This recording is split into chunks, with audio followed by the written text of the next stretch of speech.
Assalamualaikum warahmatullahi wabarakatuh. Berikut ini video ditujukan untuk memenuhi UTS pemecahan masalah matematika.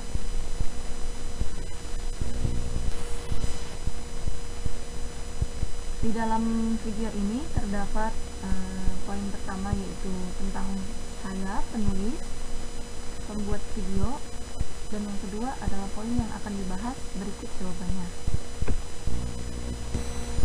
Perkenalkan, nama saya Adelia Nisfi Lailatul.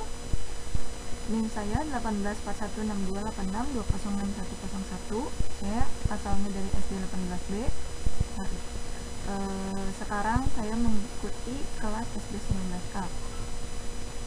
Saya dari Prodi PGSD di Universitas Buana Perjuangan Karawang.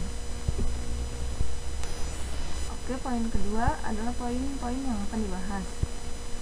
Ada soal pertama, yaitu salah satu faktor yang mempengaruhi kemampuan siswa-siswa dalam memecahkan masalah adalah siswa memiliki skema pemecahan masalah yang sesuai.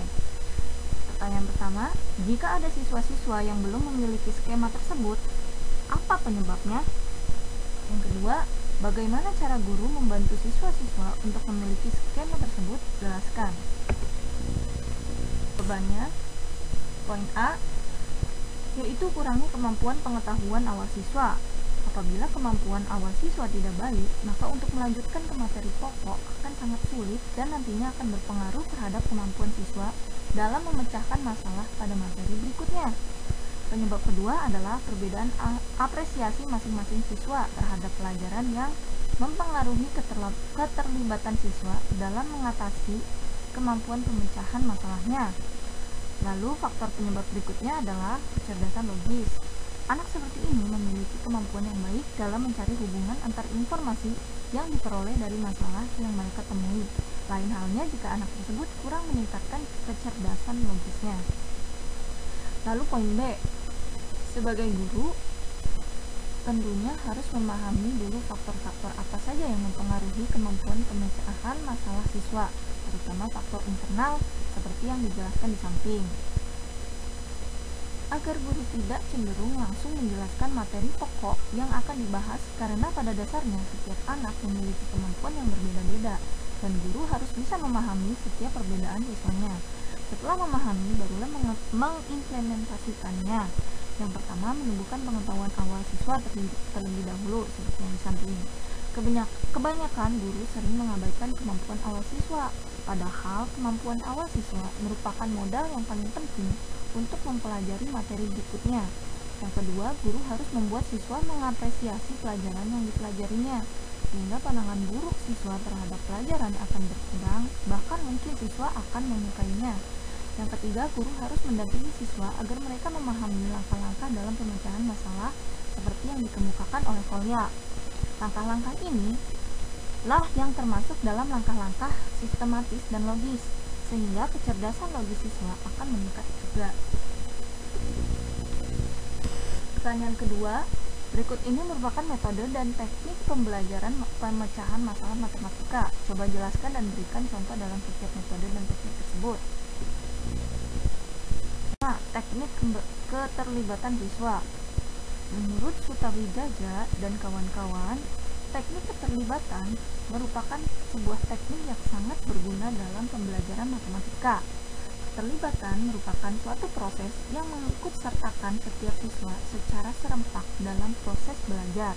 Teknik ini biasanya menggunakan satu dari tiga bentuk berikut, yaitu keterlibatan secara lisan, keterlibatan secara fisik, atau keterlibatan secara tertulis dan simbolik. Misalnya, evaluasi secara lisan untuk mengetahui tingkat pemahaman siswa saat selesai proses pembelajaran. Poin D, teknik analogi merupakan salah satu teknik yang digunakan dalam pembelajaran matematika dengan mengumpamakan atau mengilustrasikan sesuatu materi yang abstrak dengan sesuatu yang konkret. Penggunaan teknik analogi ini membantu siswa untuk membuat kesimpulan atau inti dari suatu konsep. Secara umum, Mundiri mengemukakan bahwa terdapat dua analogi, yaitu yang pertama analogi deklaratif. adalah analogi yang digunakan untuk menjelaskan sesuatu yang belum diketahui atau masih samar dengan menggunakan hal yang sudah dikenal. Contohnya menjelaskan angka 24 bisa dengan cara 20 dan 4. Jadi 24 itu dibagi dulu menjadi 20 puluhan dan 4 satuan. Yaitu yang kedua yaitu analogi induktif. Adalah analogi yang disusun berdasarkan persamaan prinsip dari dua hal yang berbeda. Selanjutnya ditarik kesimpulan bahwa apa yang terdapat pada hal pertama terdapat pula pada hal yang kedua. Contohnya segitiga terdapat pada 5 segitiga, yaitu bagian alasnya. Poin C, teknik menggunakan model. Teknik ini menggunakan model dalam proses belajar mengajar. Model-model yang digunakan biasanya berupa gambar atau benda yang digunakan untuk memperagakan preferensi dari konsep yang akan dikembangkan. Sekalian dapat pula diartikan sebagai penjumlahan berulang, sehingga cara menunjukkan perkalian sama dengan menunjukkan penjumlahan. Misal, 2 kali 3 sama dengan, karena perkalian dapat pula diartikan sebagai penjumlahan berulang, maka 2 kali 3 berarti 3 tambah 3, sehingga cara menunjukkan 2 kali 3 sama dengan menunjukkan 3 tambah 3. Caranya, yang pertama pasang mobil, seperti yang digambar, pasang mobilan sehingga pita tepat menghadap pada angka 0, dan mobil tersebut harus menghadap ke bilangan positif. Yang kedua, langkahkan maju 2 langkah setiap langkah sebanyak 3 skala. Dan kedudukan mobil terakhir adalah hasil 2 kali 3, yaitu 6. Poin D, teknik permainan. Permainan adalah sembarang alat atau aktivitas yang mempunyai satu atau lebih pemenang, di mana seseorang atau kelompok saling berhadapan melakukan kegiatan bermain dengan menggunakan aturan-aturan tertentu, sehingga didapatkan seorang atau kelompok pemenang. Sedangkan teka-teki merupakan jenis perlombaan di mana penentuan pemenang didasarkan pada kriteria tertentu, misalnya kecepatan, ketepatan, kreativitas, dan lain-lain.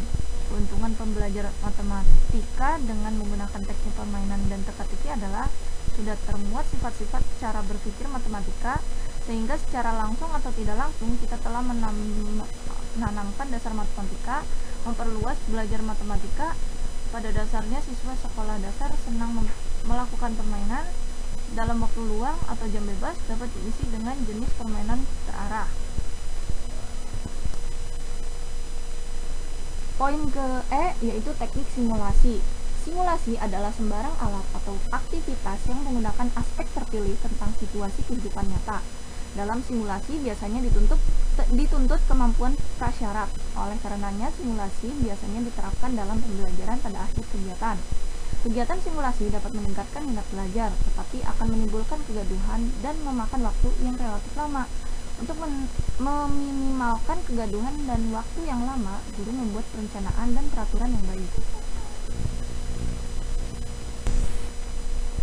Lalu soal ketiga, berilah contoh membuat rencana penyelesaian masalah yang dilakukan siswa SD. Jawabannya, berdasarkan definisi yang telah diberikan tentang masalah matematika, dalam contoh berikut, masalah matematika diberikan dalam bentuk soal cerita. Selain itu, masalah matematika pada contoh di bawah ini disusun mirip dengan kondisi dalam kehidupan di dunia nyata. Contohnya, di dalam lemari besar ada 5.000 buku. Karena banjir, buku-buku ini hilang sebanyak 1.600 buku. Ibu guru membeli lagi 2.000 buku, supaya bisa dibagikan kepada 900 siswa di sekolah ini. Berapa banyak buku yang diperoleh setiap siswa?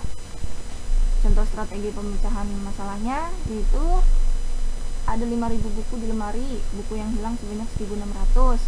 Berarti buku yang masih ada adalah 5.000 dikurang 1.600, yaitu 3.400 buku. Ibu guru membeli lagi buku sebanyak 2.000 buku, sehingga jumlah buku sekarang adalah 3.400 ditambah 2.000 dengan 5.400 buku. Buku dibagikan ke 900 anak, sehingga masing-masing anak mendapatkan 5.400 dibagi 900, yaitu hasilnya 6 buku. Terima kasih. Wassalamualaikum warahmatullahi wabarakatuh.